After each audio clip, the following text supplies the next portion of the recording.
Hi there folks, this is Sean Broderick, and I'm going to take you on an adventure to the Mojave Desert.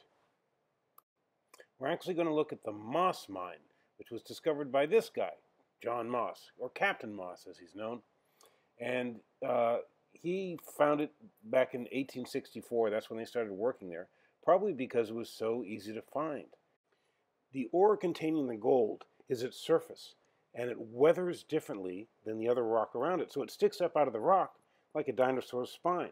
And they mined it for years on and off, but all that ended really in World War II because gold mining was deemed a non-essential activity and all the miners were sent off to the war.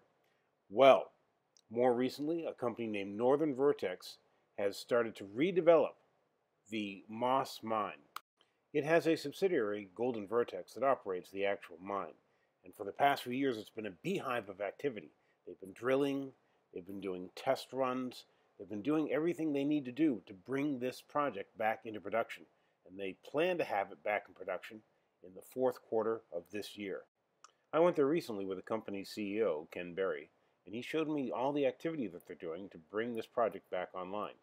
They've done plenty of samples, so we went into the core shack. So now let's go take a guided tour of the Moss Mine in the Mojave Desert of Arizona. Here's the road into the project. It's a little bumpy, but that's okay.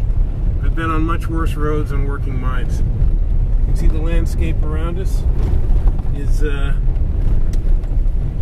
pretty rough, but that's where you find the juicy grades nowadays. Okay, you can see over there. That's our property. You can see some of the activity on the hillside. Neat. Yeah, I can see that right there. And an old dump to the right there. The old timers. I'll point it out as we get up here. That's the footing straight ahead. Directly. See the rock work? That's the old footings to that stamp mill. You mean when this mine was originally in the early in the 1900s, early 1900s, 1800s.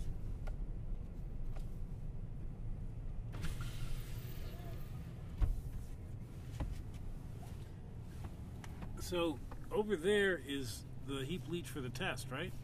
The test heap leach, and that's where the Merrill Crowe facility will be located, and the new ponds, and we'll drive through there and see the processing area. Okay. So these guys are security? Yeah. The property has all been, we've fenced the entire property, the private land, patented land. And this is Mojave security. We have 24-hour security on the property. And you'll see there's some old dumps just in the distance, and there's a shaft that goes down. There's numerous shafts on the property from the old timers chasing after the high grade. This was an old stamp mill. What's the stamp mill again? It was the way that they recovered the precious metals years ago in the early 1900s. And this will be where the crushers will be located. Here's will be What's ours. all this waste rock here? This is just some of the waste from the test mining, and this is still, some of this is ore, but that was just selected. So you can see the moss structure sticking out of the ground there. And when we get up on the hill, you'll be able to follow it all the way across. Like you said, it's the spine of a dinosaur. Basically, this vein sticks up running across the country, which I guess makes it much easier to follow. So you said there's some ore there, so it can actually be processed later and stuff? They'll be sort of stockpiling some of this. They'll be mining, they'll be placing the waste rock on one pile, low grade on another, and then the ore that they'll be putting on the heap. I got it. And Is this part of the moss vein here?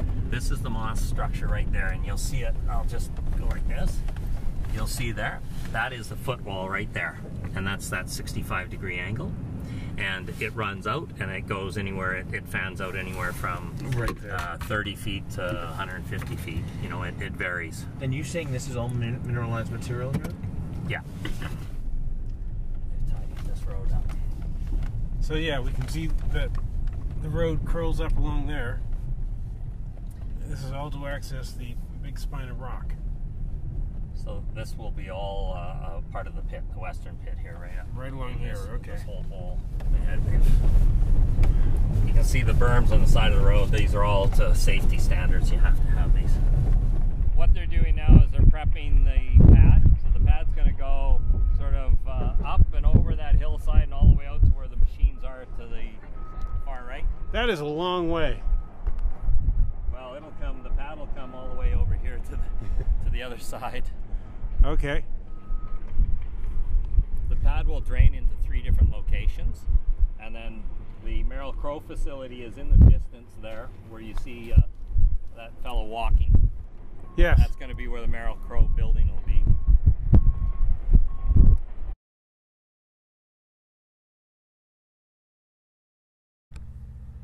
Hi there folks, Sean Broderick for Waste Research, and I'm here in Arizona. I'm at the Moss Mine, and I'm being shown around this project by Ken Berry. He's the CEO of Northern Vertex. This is a company that is taking this project from a wide open space in the Mojave Desert to a working mine in the 4th quarter of this year. Ken's going to tell you some interesting things about it. Ken, could you please speak to my subscribers? Thank you very much, Sean, for having me on. Well, the Moss Mine, Northern Vertex, has been fast at work developing the Moss Mine. It's located 1.5 hours south of Las Vegas. We've really de-risked this project in a large regard, in that we've done a test mining facility which has produced 4,000 ounces of gold, 20,000 ounces of silver. So technically the project's de-risked. Financially, we've de-risked the project by bringing on Greenstone Resources for a $25 million US financing. We've also brought on Sprott Lending for $20 million US, and we've added CAT financing for $9 million US. So the project is well financed. We're in the building process. What you see here is activity that's been underway since December of 2016.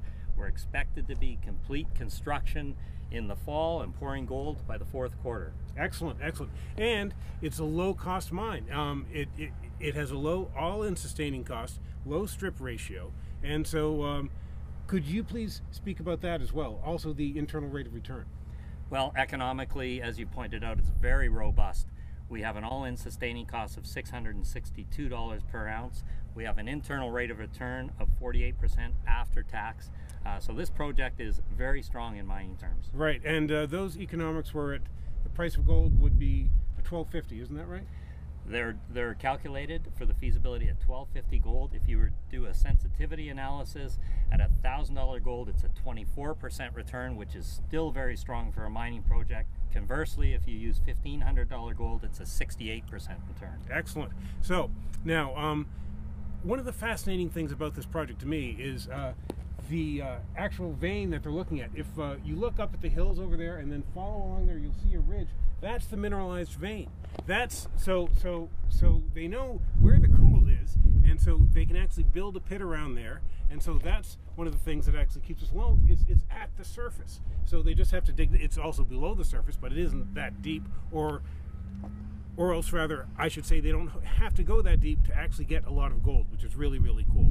Also, they're really just scratching the surface of this property. There are other, call them targets, in the area. Some are higher grade, some are a little lower, but they definitely look economical. More drilling will show whether they work or not, but it definitely raises some tantalizing possibilities about what they might be on the trail of here. One thing that I did want to compliment you about is I've seen other explorers, you know, raise a lot of money and then fail because they just kept exploring. You have focused on bringing this project to mine, and I think the market really appreciates that, and I think that's working in your favor.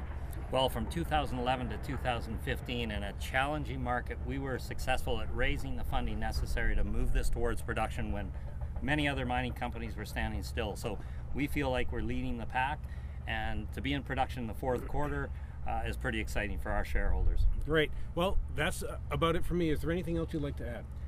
I think you've pointed out that the exploration upside is something that we'll be looking at in the future.